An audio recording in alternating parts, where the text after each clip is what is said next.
श्री कृष्ण कहते हैं, आज के जमाने का कड़वा सच।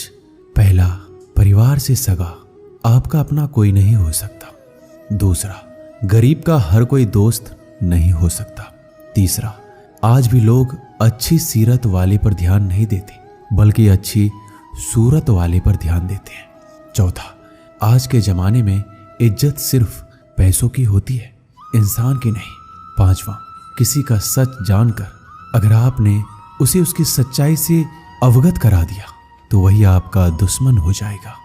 श्री कृष्ण कहते हैं, अगर इंसान खुद की गलतियों को अपनी उंगलियों पर गिनने लगे तो दूसरों की जिंदगी में उंगली करने का वक्त ही नहीं मिलेगा। दो शब्द मीठे बोल बोलने से किसी का खून बढ़ जाए तो वो भी एक प्रकार से रक्तदान है। खुशियां तकदीर में होनी चाहिए, तस्वीर में तो हर कोई मुस्कुराता है। और कितने इम्तिहान लेगा वक्त तू, जिंदगी मेरी है फिर मर्जी तेरी क्यों। आपने बरगद के वृक्ष को देखा है, जितना विशाल होता है वह उतना ही दृढ़ होता है। पतझड़ में वो सूख जाते हैं परंतु दुर्बल नहीं होते, टूटकर गिरते नहीं हैं। और उसके विपरीत दलदल में उपजे वृक्षों को देखिए, वो दिखने में तो बड़े होते हैं, पतझड़ आए या तूफान हमेशा हरे भरे रहते हैं, परंतु इतने दुर्बल होते हैं जलधरा के हल्के से वेग से वो गिर जाते हैं। परंतु ऐसा क्यों होता है? इसका कारण है जड़ें। जिसकी जड़ें दृढ़ भूमि में है वो हर चक्रवात, हर ऋतुओं को सह लेता है। जिसकी जड़ें दलदल में है वो स्वयं की जड़ों को दुर्बल बना लेता है। कुछ ऐसा ही मनुष्य भी होता है जो अधर्म, कुकर्म और असत्य की धरा पर उपजा है। वो समय की एक मार भी नहीं सह पाता, और जो मनुष्य धर्म की धरा पर उपजा है वो हर समस्या से अविचलित हो जाता है। अब आप पर निर्भर करता है कि आप क्या बनना चाहते हैं। श्री कृष्ण कहते हैं, जीवन में हर तूफान नुकसान करने नहीं आता, कुछ तूफान रास्ता साफ करने भी आते हैं। अच्छी तरह जानने के बाद ज्यादा देने वाला हमेशा से ठगा गया है, फिर चाहे वह प्रेम हो, साथ हो या विश्वास हो। कचरे के डिब्बे में पड़ी रोटियां ये राज बयान करती है कि पेट भरते ही इंसान अपनी औकात दिखाने लगता है। जिंदगी का बस एक ही उसूल है, यहां तुझे गिरना भी खुद है और संभलना भी खुद है। अच्छाई के पीछे कोई नहीं जाता, बुराई के पीछे सभी जाते हैं। शराब बेचने वाला कहीं नहीं जाता, दूध बेचने वाले को गली गली घूमना पड़ता है। हमारे जीवन में मित्र और शत्रु बहुत महत्व रखते हैं। यदि गंभीरता से सोचा जाए तो ऐसा कोई क्षण नहीं जब हम अपने मित्रों के बारे में ना सोचते हो या फिर अपने शत्रुओं के बारे में। हमारा हर कार्य या तो हमारे मित्रों के हित के लिए होता है या फिर हमारे शत्रुओं के अहित के लिए। हम हर स्थान या तो अपने मित्रों के साथ होते हैं या फिर अपने शत्रुओं के साथ। कोई नहीं चाहता कि उनका शत्रु प्रसन्न रहे। हर कोई अपने शत्रु को नष्ट कर देना चाहता है और ऐसा करने के लिए वो हर संभव प्रयास करता है। उसे आर्थिक, मानसिक और शारीरिक हानि पहुंचाने का प्रयास करता है। परंतु यदि मैं आज आपको ऐसा मंत्र सिखाऊं जिससे आप अपने शत्रु को सदा के लिए नष्ट कर दे, तो वो मंत्र है मित्र बनाना। अपने सभी शत्रुओं को अपना मित्र बना लीजिए और आपके सभी शत्रु स्वयं ही समाप्त हो जाएंगे। श्री कृष्ण कहते हैं, किस मोड़ पे ले आई है ये जिंदगी, अपने ही घर जाने के लिए दूसरों से इजाजत लेनी पड़ती है। मोह में हम बुराइयां नहीं देख पाते और गिरना में हम अच्छाइयां नहीं देख पाते। मनुष्य खुद ईश्वर तक नहीं पहुंचता है, बल्कि जब वो तैयार होता है तो ईश्वर खुद उसके पास आते हैं। जितना हो सके सरल और सच्चे बनने की कोशिश करें, स्मार्ट बनने की नहीं। हमें ईश्वर ने बनाया है, कोई मशीन नहीं। लोगों को उतना ही इज्जत दो जितने में अपनी इज्जत कम ना हो। ज्यादा इज्जत देने में कुछ लोग सिर पर चढ़ जाते हैं। इंसान सुनता आधा है, समझता चौथाई है, सोचता शून्य है, लेकिन प्रतिक्रिया दुगनी देता है। शब्दकोश में मिलता नहीं अर्थ है। इंसान को समझने में इंसान ही असमर्थ है। सबसे ज्यादा नफरतों का सामना सच बोलने वालों को और लोगों की भलाई करने वालों को ही करना पड़ता है। हम दिए इसलिए प्रज्वलित करते हैं ताकि अंधकार को मिटा सके। अब आप कहेंगे इसमें कौन सी बड़ी बात है, परंतु इसमें महत्वपूर्ण बात समझने के लिए ये है, दिया प्रकाश प्रज्वलित कर रहा है, अंधकार नहीं। क्योंकि अंधकार को मिटाने के लिए प्रकाश का अस्त्र तो उठाना ही पड़ता है। बुराई को बुराई से नहीं, अच्छाई से जीता जाता है। अन्याय को अन्याय से नहीं, न्याय से लड़ा जाता है। क्रोध को क्रोध से नहीं, क्षमा का साथ लेना होता है। ठीक उसी प्रकार एक लोहा लोहे को काटता है, परंतु एक ठंडा लोहा ही गर्म लोहे को काट सकता है। इसलिए यदि आपको अपने जीवन में विजय होना है तो अपने शस्त्रों को, अपने अस्त्रों को सोच समझकर उठाइए, क्योंकि यह अनुचित सोच परिणाम पर भारी प्रभाव डाल सकती है। श्री कृष्ण कहते हैं, जरूरी नहीं कि जिनमें सांसें नहीं वही मुर्दा है, जिनमें इंसानियत नहीं वह भी तो मुर्दा है। कुछ लोग अपनी जिंदगी उन लोगों के लिए खराब कर लेते हैं जिन्हें उनकी कोई फिक्र ही नहीं होती है। सबक तो बहुत सिखाया है तूने ये जिंदगी, शुक्रिया तेरा कि किसी का दिल दुखाना नहीं सिखाया। कितनी जल्दी दूर हो जाते हैं वो लोग जिन्हें हम जिंदगी समझकर कभी खोना नहीं चाहते। अपने आप को ऐसा बना लो कि कोई तुम्हारे साथ हो या ना हो, तुम्हें किसी चीज का गम ना हो। मैं कल को तलाशता रहा दिन भर और शाम होते होते मेरा आज भी डूब गया। मदद सबकी वही करता है जिसका दिल सच्चा होता है, वरना लालची इंसान तो अपने माँ बाप को भी भूल जाता है। कड़वा है पर सच है, किसी को अपनी जान से ज्यादा चाहने का इनाम दर्द और आंसू के अलावा कुछ नहीं मिलता। जब आप किसी पौधे को जड़ से उखाड़ते हैं तो पौधों को उखाड़ना या काटना ना केवल एक अपराध है अपितु पाप भी है। तो ऐसा करने की क्या आवश्यकता पड़ गई, क्योंकि कई बार विनाश ही सृजन तक पहुंचाता है। यदि नया भवन बनाना हो तो पुराने भवन को गिराना पड़ता है। व्यवस्था को परिवर्तित करने के लिए क्रांति लानी पड़ती है। और उसी प्रकार यदि किसी वृक्ष या किसी पौधे की जड़ों में घुन लग जाए या उसका मूल सड़ जाए तो उसे जड़ से उखाड़ देना ही सही होता है, ताकि उस फल पर नए पौधे उपज सके। श्री कृष्ण कहते हैं, बात तब बिगड़ती है जब चीजों से प्यार किया जाए और लोगों को इस्तेमाल किया जाए। जिंदगी में मंजिल तो मिल ही जाती है, लेकिन वो लोग नहीं मिलते जिन्हें दिल से चाहा हो। ना पूरी तरह से पूरा है, हर एक व्यक्ति कहीं ना कहीं से अधूरा है। आजकल जरूरत तय करती है कि किसके साथ कब तक और कितना मीठा बोलना है। इतिहास गवाह है, प्यार के बदले प्यार नहीं, धोखा ही मिलता है।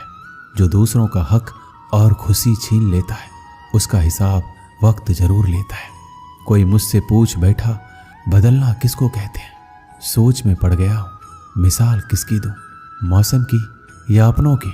ये भी अच्छा है कि यह दिल सिर्फ सुनता है, अगर बोलता होता तो कयामत हो जाती।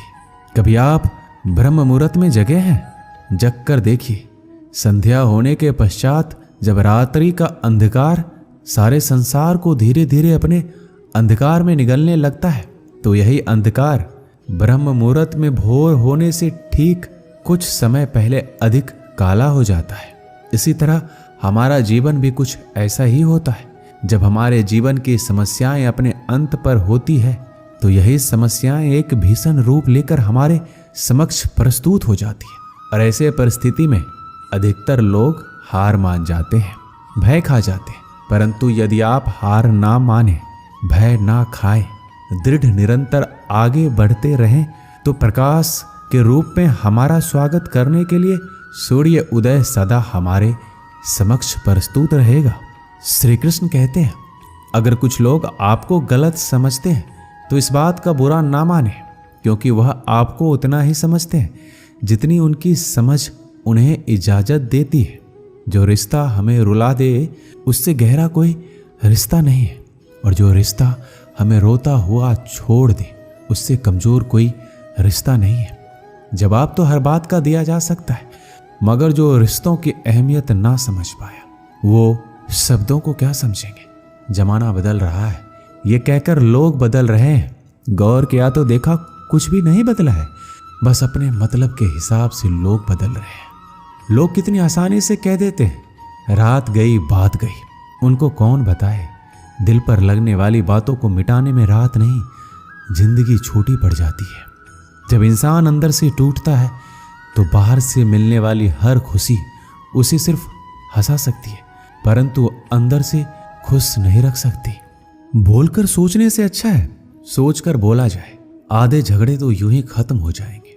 तुझ पर खर्च करने के लिए बहुत कुछ नहीं था मेरे पास, थोड़ा वक्त था, थोड़ा मैं था, दोनों बर्बाद हो गए। ना जाने क्यों डरते हैं लोग मौत से, एक यही तो देती है आजादी जिंदगी की जंजीरों से। कभी ना कहो कि दिन अपने खराब है, समझ लो कि हम कांटों से घिरे हुए गुलाब हैं। तकलीफ की सुरंगों से जब गुजरती है जिंदगी तो अक्सर अपने हाथ और साथ दोनों छोड़ देते हैं। सही समय की प्रतीक्षा करके स्वयं को मूर्ख मत बनाइए, क्योंकि सही समय तभी आएगा जब उसे सही बनाने के लिए आप प्रयत्न करेंगे। अगर आप बहुत सारी परेशानियों से गुजर रहे हैं तो एक बात याद रखिए, सितारे कभी अंधेरे के बिना नहीं चमकते। कद्र होती है इंसान की जरूरत पड़ने पर, क्योंकि बिना जरूरत के तो लोग मोमबत्ती भी नहीं जलाते हैं। उम्मीद एक उपहार है, बोझ नहीं। जब लोग आपसे कुछ उम्मीद करते हैं तो इसका मतलब है आपने उन्हें आप पर विश्वास करने के कारण दिए हैं।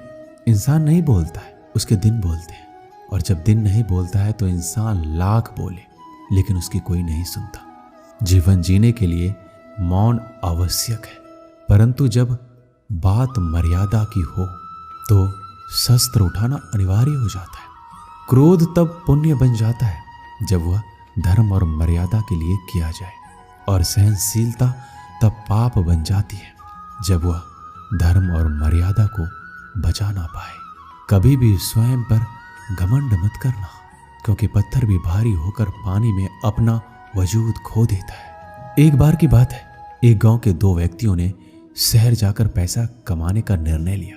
शहर जाकर कुछ महीने इधर उधर छोटा मोटा काम कर दोनों ने कुछ पैसे जमा किए। फिर उन पैसों से अपना अपना व्यवसाय प्रारंभ किया। दोनों का व्यवसाय चल पड़ा। 2 साल में ही दोनों ने अच्छी खासी तरक्की कर ली। व्यवसाय को फलता फूलता देख पहले व्यक्ति ने सोचा कि अब तो मेरा काम चल पड़ा है, अब तो मैं तरक्की की सीढ़ियां चलता जाऊंगा। लेकिन उसकी सोच के विपरीत व्यापारिक उतार चढ़ाव के कारण उसे उस साल अत्यधिक घाटा हुआ। अब तक आसमान में उड़ रहा वह व्यक्ति यथार्थ के धरातल पर आ गिरा। वह उन कारणों को तलाशने लगा जिनकी वजह से उसका व्यापार बाजार की मार सह नहीं पाया। सबसे पहले उसने उस दूसरे व्यक्ति के व्यवसाय की स्थिति का पता लगाया जिसने उसके साथ ही व्यापार आरंभ किया था। वह यह जानकर हैरान रह गया कि उतार चढ़ाव और मंदी के दौर में भी उसका व्यवसाय मुनाफे में है। उसने तुरंत उसके पास जाकर इसका कारण जानने का निर्णय लिया। अगले ही दिन वह दूसरे व्यक्ति के पास पहुंचा। दूसरे व्यक्ति ने उसका खूब आदर सत्कार किया और उसके आने का कारण पूछा। तब पहला व्यक्ति बोला, दोस्त, इस वर्ष मेरा व्यवसाय बाजार की मार नहीं झेल पाया, बहुत घाटा झेलना पड़ा। तुम भी इसी व्यवसाय में हो, तुमने ऐसा क्या किया कि इस उतार चढ़ाव के दौर में भी तुमने मुनाफा कमाया है? यह सुनकर दूसरा व्यक्ति बोला, भाई मैं तो बस सीखता जा रहा हूं, अपनी गलती से भी और दूसरों की गलतियों से भी। जो समस्या सामने आती है उससे भी मैं सीख लेता हूँ, इसलिए जब दोबारा वैसी समस्या सामने आती है तो उसका सामना अच्छे से कर पाता हूँ और उस कारण मुझे नुकसान नहीं उठाना पड़ता। बस ये सीखने की प्रवृत्ति ही है जो मुझे जीवन में आगे बढ़ाती जा रही है। दूसरे व्यक्ति की बात सुनकर पहले व्यक्ति को अपनी भूल का एहसास हुआ। सफलता के मद में वो अति आत्मविश्वास से भर उठा था और सीखना छोड़ दिया था। वह यह प्रण कर वापस लौटा कि कभी सीखना नहीं छोड़ूंगा। उसके बाद उसने कभी पीछे मुड़कर नहीं देखा और तरक्की की सीढ़ियां चढ़ता चला गया। इस कहानी से यही सीख मिलती है, जीवन में कामयाब होना है तो इसे पाठशाला मानकर हर पल सीखते रहिए। यहाँ नित्य नए परिवर्तन और नए विकास होते रहते हैं। यदि हम स्वयं को सर्वज्ञाता समझने की भूल करेंगे तो जीवन की दौड़ में पिछड़ जाएंगे, क्योंकि इस दौड़ में जीतता वही है जो लगातार दौड़ता रहता है। जिसने दौड़ना छोड़ दिया उसकी हार निश्चित है। इसलिए सीखने की ललक खुद में बनाए रखिए, फिर कोई बदलाव, कोई उतार चढ़ाव आपको आगे बढ़ने से नहीं रोक सकता। दोस्तों, इस वीडियो में बस इतना ही। मिलते हैं अगले वीडियो में। अपना ख्याल रखिएगा। जय श्री कृष्णा।